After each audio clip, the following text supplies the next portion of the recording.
안녕하세요. 하늘 꿈 드론에 오심을 환영합니다. 오늘은 제15강으로 세 번째 과목인 안전관리 및 사고 사례에 대해 공부하겠습니다. 먼저 목차를 살펴보겠습니다.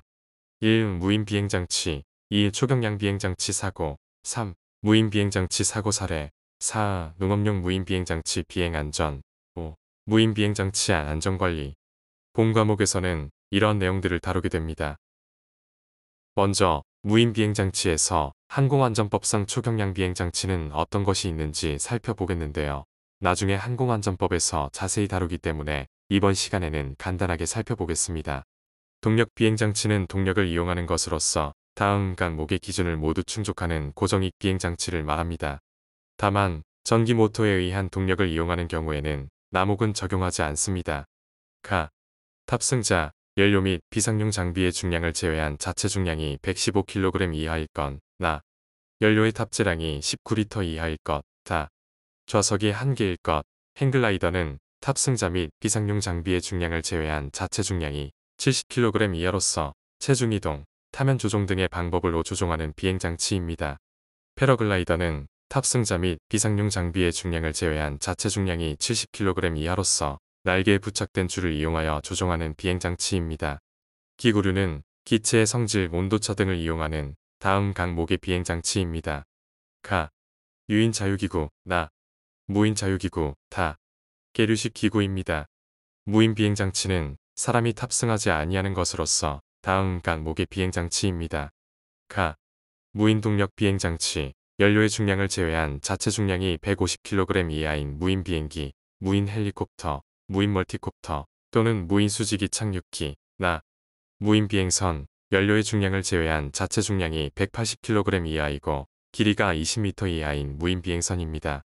회전익 비행장치는 동력 비행장치 항목의 요건을 갖춘 헬리콥터 또는 자이로플레인을 뜻합니다.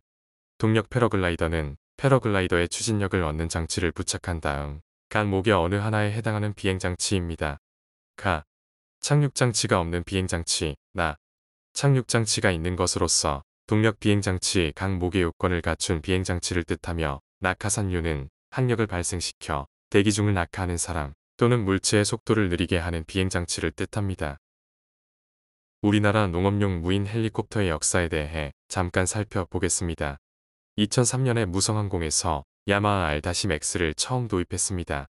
2004년도에 성우 엔지니어링에서 무인 헬리콥터 개발에 착수하여 2007년도에 리모 H라는 모델로 출시하게 됩니다.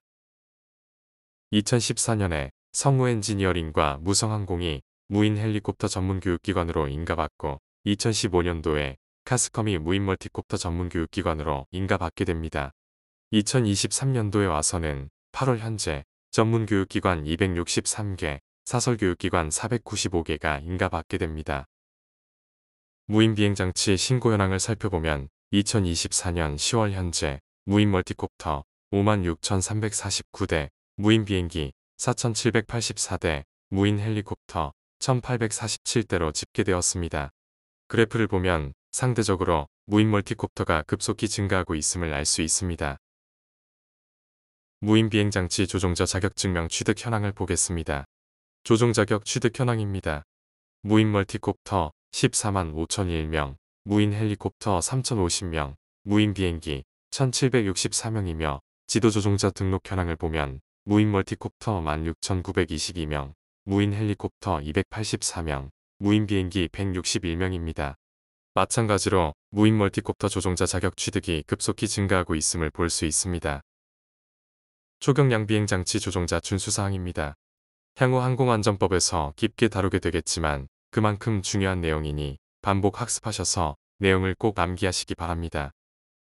1. 인명이나 재산의 위험을 초래할 우려가 있는 낙하물을 투하하는 행위 금지.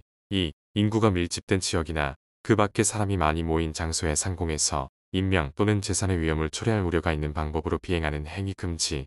사람 또는 건축물이 밀집된 지역의 상공에서 건축물과 충돌할 우려가 있는 방법으로 근접하여 비행하는 행위 금지. 3. 관제 공역, 통제 공역, 주의 공역에서 비행하는 행위 금지. 다만 비행 승인을 받은 경우와 다음 항목의 행위는 제외됩니다. 군사 목적으로 사용되는 초경량 비행장치를 비행하는 행위, 다음에 어느 하나에 해당하는 비행장치를 관제권 또는 비행금지구역이 아닌 곳에서 최저비행고도 150m 미만의 고도에서 비행하는 행위. 2. 무인 동력 비행장치 중 최대 이륙 중량이 25kg 이하인 것. 이 무인 비행선 중 연료의 무게를 제외한 자체 무게가 12kg 이하이고 길이가 7m 이하인 것. 4. 안개 등으로 인하여 지상 목표물을 육안으로 식별할 수 없는 상태에서 비행하는 행위 금지. 5. 비행 시정 및 구름으로부터의 거리 기준을 위반하여 비행하는 행위 금지. 6. 일몰 후부터 일출 전까지의 야간에 비행하는 행위 금지. 다만 최저 비행 고도 150m 미만의 고도에서 운영하는 계류식 기구 또는 허가를 받아 비행하는 초경량 비행장치는 제외됩니다. 7. 주류, 마약류 또는 환각물질 등의 영향으로 조종 업무를 정상적으로 수행할 수 없는 상태에서 조종하는 행위 또는 비행 중 주류 등을 섭취하거나 사용하는 행위 금지. 8. 308조 사항에 따른 조건을 위반하여 비행하는 행위 금지. 308조 사항은 비행 승인 조건에 대한 내용입니다. 지표면 또는 장애물과 가까운 상공에서 360도 선회하는 등 조종자의 인명의 위험을 초래할 우려가 있는 방법으로 패러글라이더를 비행하는 행위 금지. 9. 그 밖의 비정상적인 방법으로 비행하는 행위 금지. 초경량 비행장치 조종자는 항공기 또는 경량 항공기를 육안으로 식별하여 미리 피할 수 있도록 주의하여 비행해야 합니다. 동력을 이용하는 초경량 비행장치 조종자는 모든 항공기, 경량 항공기 및 동력을 이용하지 아니하는 초경량 비행장치에 대하여 진로를 양보해야 합니다. 마지막으로 무인 비행장치 조종자는 해당 무인 비행장치를 육안으로 확인할 수 있는 범위에서 조종해야 합니다. 챕터 2. 초경량 비행장치 사고. 먼저 초경량 비행장치 사고의 정의입니다. 초경량 비행장치 사고란 초경량 비행장치를 사용하여 비행을 목적으로 이륙하는 순간부터 착륙하는 순간까지 발생한 아래의 경우를 말합니다.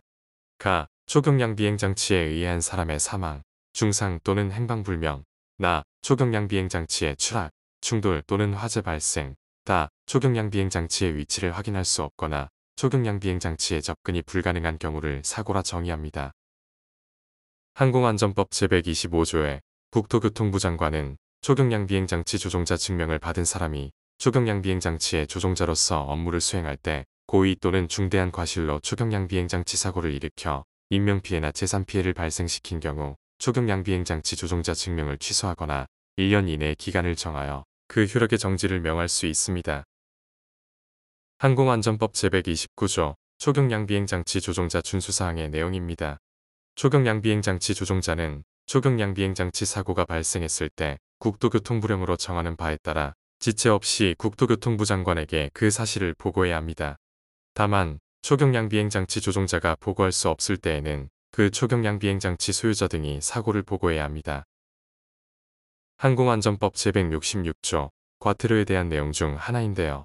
초경량 비행장치 사고에 관한 보고를 하지 아니하거나 거짓으로 보고한 초경량 비행장치 조종자 또는 그 초경량 비행장치 소유자 등 해당하는 자에게는 30만원 이하의 과태료가 부과됩니다. 항공안전법 시행령 제26조 권한의 위임 위탁에 대한 내용입니다. 국토교통부 장관은 초경량 비행장치 조종자 또는 초경량 비행장치 소유자 등의 초경량 비행장치 사고 보고의 접수에 대한 권한을 지방항공청장에게 위임합니다. 사망 및 중상의 적용 기준을 살펴보겠습니다. 행방불명은 항공기, 경량 항공기 또는 초경량 비행장치 안에 있던 사람이 항공기 사고, 경량 항공기 사고 또는 초경량 비행장치 사고로 1년간 생사가 분명하지 아니한 경우에 적용합니다. 사람의 사망 또는 중상에 대한 적용 기준은 다음과 같습니다. 1. 경량 항공기 및 초경량 비행장치에 탑승한 사람이 사망하거나 중상을 입은 경우. 다만 자연적인 원인 또는 자기 자신이나 타인에 의하여 발생된 경우는 제외합니다. 2. 비행 중이거나 비행을 준비 중인 경량 항공기 또는 초경량 비행장치로부터 이탈된 부품이나 그 경량 항공기 또는 초경량 비행장치와의 직접적인 접촉 등으로 인하여 사망하거나 중상을 입은 경우입니다. 다음은 사망과 중상의 범위입니다. 사람의 사망은 항공기 사고, 경량 항공기 사고 또는 초경량 비행장치 사고가 발생한 날부터 30일 이내의 그 사고로 사망한 경우를 포함합니다. 1개월이나 한 달, 아닙니다. 명확히 30일 이내입니다. 중상의 범위는 다음과 같습니다. 1. 항공기 사고, 경량 항공기 사고 또는 초경량 비행장치 사고로 부상을 입은 날부터 7일 이내에 48시간을 초과하는 입원 치료가 필요한 부상. 2. 코뼈, 손가락, 발가락 등의 간단한 골절이 아닌 골절. 3. 열상, 찢어진 상처로 인한 심한 출혈, 신경근육 또는 힘줄의 손상. 4. 2도나 3도의 화상 또는 신체 표면의 5%를 초과하는 화상, 화상을 입은 날부터 7일 이내에 48시간을 초과하는 입원 치료가 필요한 경우만 해당. 5. 내장의 손상. 6. 전염물질이나 유해방사선에 노출된 사실이 확인된 경우 중상이라 할 수 있습니다. 초경량 비행장치 사고의 보고에 대해 알아보겠습니다. 초경량 비행장치 사고를 일으킨 조종자 또는 그 초경량 비행장치 소유자 등은 다음 각호의 사항을 지방항공청장에게 보고해야 합니다. 1. 조종자 및 그 초경량 비행장치 소유자 등의 성명 또는 명칭. 2. 사고가 발생한 일시 및 장소. 3. 초경량 비행장치의 종류 및 신고번호. 4. 사고의 경위. 5. 사람의 사상 또는 물건의 파손 개요. 6. 사상자의 성명 등 사상자의 인적사항 파악을 위하여 참고가 될 사항. 챕터 3. 무인 비행장치 사고 사례. 사고 사례를 살펴보기 전에 사고 조사의 궁극적인 목적을 먼저 알아보겠습니다. 국제민간항공조약에 의하면 사고나 준사고 조사의 궁극적인 목적은 사고나 준사고를 방지하기 위함이므로 비난이나 책임을 묻기 위한 목적으로 사용하여서는 아니 된다. 비난이나 책임을 묻기 위한 사법적 또는 행정적 소송 절차는 본 부속서의 규정하에 수행된 어떠한 조사와도 분리되어야 한다. 라고 규정하고 있습니다. 대한민국 항공철도사고 조사에 관한 법률에도 사고조사는 민형사상 책임과 관련된 사법 절차, 행정처분 절차 또는 행정쟁송 절차와 분리 수행되어야 한다. 라고 규정하고 있으며 그러므로 대한민국 항공철도사고 조사에 관한 법률에 의거 실시한 사고조사 결과에 따라 작성된 본 사고조사 보고서는 항공안전을 증진시킬 목적 이외의 용도로 사용하여서는 안 된다라고 명시되어 있습니다. 무인 비행장치 사고 사례를 살펴보겠습니다. 먼저 RC 모형 헬리콥터 사망사고입니다. 2005년 4월 1일 경남 진주의 초등학교 과학의 달 행사에서 RC 헬리콥터가 비행시범 중 추락해서 초등학교 1학년생 1명이 사망, 2명이 중경상을 입는 사고가 발생했습니다. 사고에 대한 내용 정리와 함께 암기 팁을 오른쪽 요점 정리로 안내해 드립니다. 사고 사례 두 번째 케이스로 무인 헬리콥터 사망사고입니다. 2009년 8월 3일 전라북도 임실군 오수면 둔덕리소제논에서 일본 야마하 기체가 이륙 후 후진하여 조종자와 충돌, 조종자가 사망한 사건입니다. 당시 조종자는 인지와 운동 능력에 영향이 있을 수 있는 질환을 가지고 있어서 특정 질환에 대한 관리가 필요하다는 판정을 받았으며 기체의 고장이나 다른 기능 이상은 발견되지 않았습니다. 피치 트림 스위치가 외부 물체에 걸려 기수 상승 3단위에 설정되어 있었던 것으로 판단되고 후진하는 동안 조종자는 2회에 걸쳐 후진을 멈추기 위해 피치 조종관을 작동하였으나 그 양이나 시간이 충분하지 않았다고 판단됩니다. 15m의 안전거리는 조종자에게 무인 회전익 비행장치의 비정상적 움직임으로부터 적절한 보호를 제공하기에는 충분하지 못했던 것입니다. 이 페이지의 사고보고서 내용은 참고로 읽어보시면 되겠습니다. 세 번째 사례로 군남 무인 헬리콥터 사망사고 건입니다. 2012년 5월 10일 대북 정찰용으로 해군에 납품 예정인 오스트리아 기업의 무인 헬리콥터 시험 운항 중 통제 차량 충돌 후 화재로 무인 헬리콥터와 통제 트럭이 전소되는 사고가 발생했습니다. 당시 이 사고로 제조사에서 파견한 슬로바키아 기술자가 사망하고 한국 지사 직원 2명이 화상을 입었습니다. 무인 비행장치 사고 사례를 정리해 보겠습니다. 세 건 모두 사망사고인데요. 2005년 RC 모형 헬리콥터 사망사고, 2009년 농업용 무인 헬리콥터 사망사고, 2012년 군남 예정 무인 헬리콥터 화재 사망사고, 이러한 사망사고가 발생하면서 2013년도에 와서 무인 비행장치 조종자 자격증명 제도가 시행됩니다. 네 번째 사고 사례입니다. 2015년 7월 14일 경남 합천군에서 무인 헬리콥터가 농약 운반용 트럭에 충돌 후 화재로 전소하는 사고가 발생했습니다. 화재로 인해 비행기록 장치가 소실되어서 사고 조사가 불가능했습니다. 무선 교신하였으나 무인 헬리콥터가 뒤로 밀리면서 차량과 충돌하게 되었습니다. 시험을 위한 팁을 드리면 이 사건은 사망사고가 아닌 것과 또한 트럭이 전소된 게 아니라 비행장치가 전소되었음을 유념하시기 바랍니다. 아래와 다음 페이지의 조사 보고서는 한번 읽어보시면 되겠습니다. 무인 비행장치 사고 사례 다섯 번째로 2017년 7월 13일 경남 밀양에서 무인 헬리콥터로 방제를 실시하던 중 안개 속으로 실종되는 사고가 발생했습니다. 약 20일간 수색 작업을 진행했으나 기체를 찾지 못하였고 5개월 후 파손된 기체를 확인, 회수하게 되었습니다. 사고 조사 결과 GPS 스위치를 잘못 설정했던 걸로 밝혀졌습니다. 2페이지의 사고 조사 보고서는 참고로 읽어보시기 바랍니다. 다음은 농업용, 즉 방제 무인 헬리콥터 사고 사례인데요. 사진을 보면 전선이나 통신선에 걸려 추락하는 경우, 기체 이상으로 추락하는 경우, 운전 미숙, 배터리 방전으로 추락하는 등 다양하게 사고가 일어나는 것을 확인할 수 있습니다. 농업용 무인 헬리콥터의 추락 외 사고 사례입니다. 농약 중독, 농약 비산의 피해, 농약 과다 살포, 추락, 파손으로 인한 농경지 오염 등이 있습니다. 농업용 무인 헬리콥터의 사고 원인을 분석해보면 충돌 사고가 81%나 차지하고 있으며 전선이나 지주선으로 인한 사고는 59.5%, 수목으로 인한 사고는 10.4%, 전주나 철탑에 충돌하여 발생한 사고는 4.7%인 것으로 나타났습니다. 지금까지 무인 헬리콥터 사고 사례를 살펴봤고요. 이제 무인 멀티콥터 사고 사례를 살펴보겠습니다. 2017년 5월 5일 경북 봉화 어린이날 행사에서 드론을 이용하여 사탕을 투하하던 중 추락해서 어린이 3명, 성인 1명이 부상을 당하는 사고가 발생했습니다. 2018년 4월 6일에는 서울 신설동에서 조종자 미상의 드론이 추락해서 자동차가 파손되는 사고가 발생했고요. 교재에서 보시는 바와 같이 교육용 드론의 사고 사례도 많습니다. 무인 멀티콥터 사고 통계를 분석해 본 결과 2018년도에 총 454건 중 429건이 조종자의 조종 미숙으로 사고가 발생했으며 2020년도에는 총 229건 중 206건이 조종자 결함으로 사고가 발생하였습니다. 다수의 사고가 발생했으나 사고 조사와 집계 등이 제대로 이루어지지 않고 있는 것이 문제라 할 수 있습니다. 무인 멀티콥터 사고 사례를 더 살펴보겠습니다.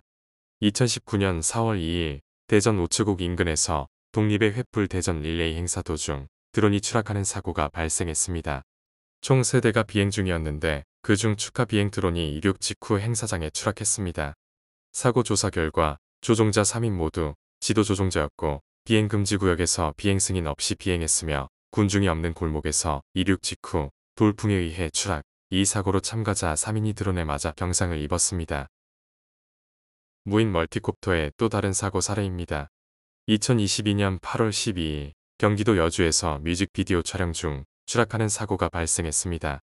기체가 뒤로 밀리면서 지상 인원의 얼굴 부위와 접촉 후 추락한 사고로 1명이 중상을 입었고 드론 프로펠러 및 착륙 장치가 파손되었습니다.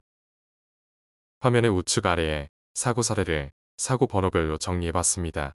첫째, UAR0903 전북 임실 야마하 무인 헬기 사망. 둘째, UAR1504 경남 합천 무인 헬기 기체 전소.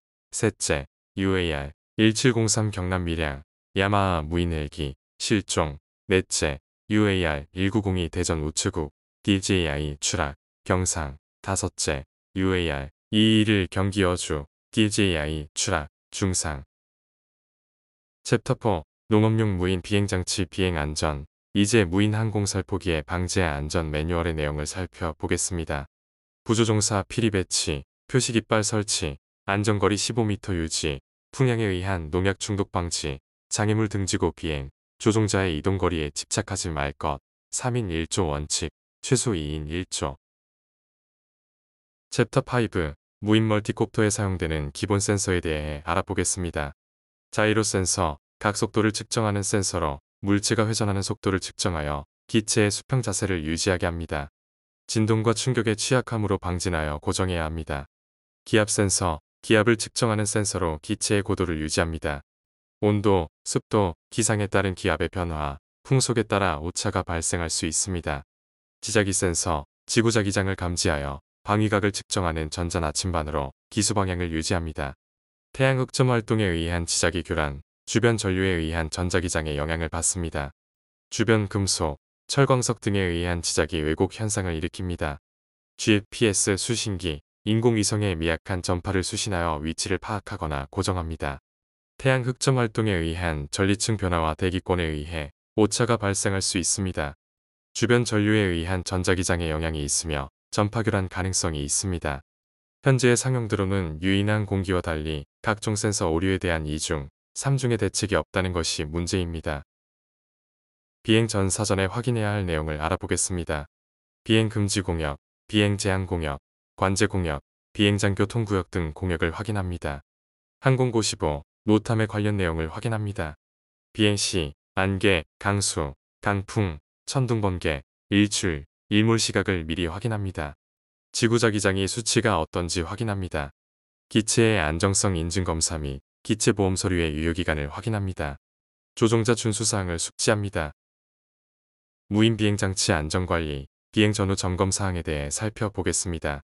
점검표에 따라 비행 전후 점검을 철저히 시행합니다. 형식적이고 상투적인 점검은 배제해야겠습니다. 정비주기에 따른 정기 점검을 반드시 시행합니다. 이동 후, 장기간 보관 후, 비를 맞은 경우 등 상황에 따라 수시로 점검을 시행합니다. 최일선에서 장치를 운영하는 교관이 1차적인 수시 점검을 시행하는 것이 바람직합니다. 비행 전 공역 확인의 내용에 대해 알아보겠습니다. 전신주, 전주 지지선, 전선, 구조물, 수목 등 장애물 확인, 시정 확보, 수평 시정, 약 300m, 수직 시정, 50m, 풍향, 풍속 확인, 차량 및 구경꾼 접근 통제, 군, 소방, 경찰 헬기 등 적어도 접근에 대한 대비, 송전선 및 배전선 확인, 철골 구조물, 조립식 건물, 철판, 차량, 선박위, 철광석 성분이 많은 곳 등을 확인해야 합니다. 계속해서 배터리 안전관리에 대해 살펴보겠습니다.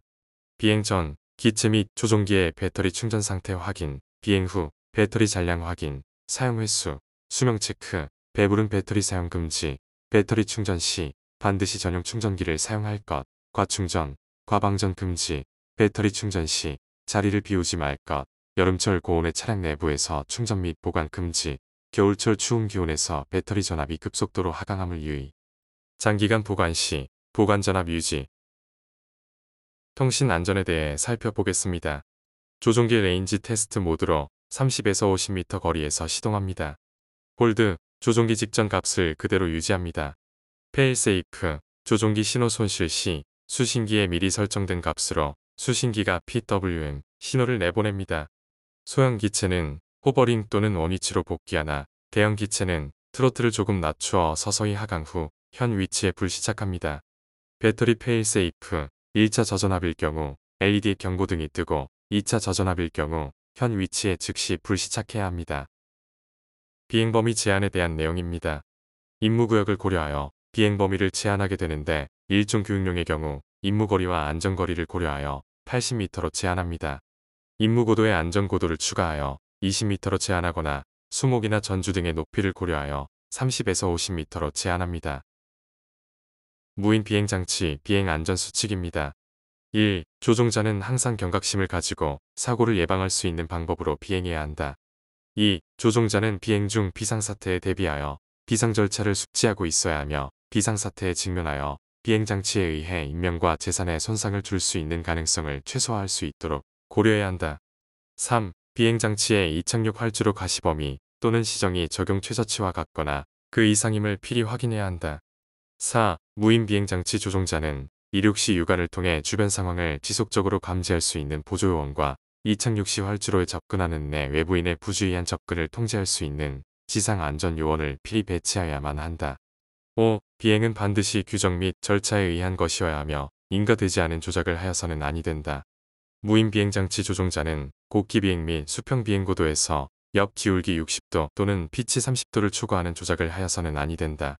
6. 교통량이나 인적이 드문 지역의 상공 이외의 지역에서 비행을 하여서는 아니 된다. 건축물, 도로, 철도, 석유화학, 가스, 화약 저장소 인근에서 비행을 해서는 아니 된다. 송전소, 변전소, 송전선, 배전선 인근에서 비행을 해서는 아니 된다. 7. 조종자는 전신주 주위 및 그 연장선 부근에 적어도 미식별 장애물이 존재한다는 의식하에 회피기동을 하여야 하며 당해 전신주 직상공을 통과할 수 있도록 비행계획을 수립하여야 하며 전신주 사이를 통과하는 것은 자제한다. 8. 조종자는 비행 중 원격 연료량 및 배터리 지시계를 주의 깊게 관찰하며 잔여 연료량 및 배터리 잔량을 확인하여 계획된 비행을 안전하게 수행해야 한다. 9. 비행장치 내 탑재물을 안전하게 고정하여 비행 중 탑재물 이동에 의한 비행장치 손상을 방지해야 한다. 10. 조종자는 비행 중 원격 제어 장치, 원격 계기 등의 이상이 있음을 인지하는 경우에는 즉시 가장 가까운 이착륙장에 안전하게 착륙하여야 한다. 11. 조종자는 흡연을 제한하며 운영 시 소화기를 배치해야 한다. 지도 조종자 교관 안전수칙입니다. 비행 전후 점검 철저. 피교육생은 점검 능력 역시 미숙달 상태로 실질적인 비행장치 점검은 교관이 담당해야 하며 교육용 무인 비행장치는 1일 최대 8시간까지 운용을 하는 혹독한 환경에 놓여 있음을 인지해야 합니다. 교관 위치 이탈 금지. 피교육생은 조종 능력 미숙달 상태로 긴급 상황 시 오조작 가능성이 상존한다는 사실을 인식해야 합니다. 시선 유지. VLS를 항상 유지해야 하며 접근자 관찰, 접근 항공기를 관찰합니다. LED 숙지 및 주시 상태를 유지해야 합니다. 책임 소재. 교육 시에 발생하는 모든 사고는 피교육생이 아닌 교관의 책임임을 항상 명심해야 합니다. 사고는 항상 내 곁에 존재하며 나를 지켜보면서 비집고 들어올 기회만을 노리고 있다. 오늘 강의는 여기까지 하겠습니다. 장시간 수고 많으셨습니다.